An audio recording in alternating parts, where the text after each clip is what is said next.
রাজার ঘরে ছোট রানী এলো পদ্মাবতী। রাজার আরো 6টি রানীর ছিল না সন্তান, পদ্মাবতীর কোলালোতে মিলল সমাধান।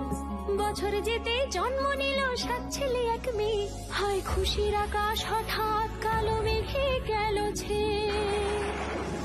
হিংসেতে যায় জ্বলে পুড়ে বাকি 6টি রানী, যুক্তি করে ঘটায় ওরা 7 কুমারের হানি।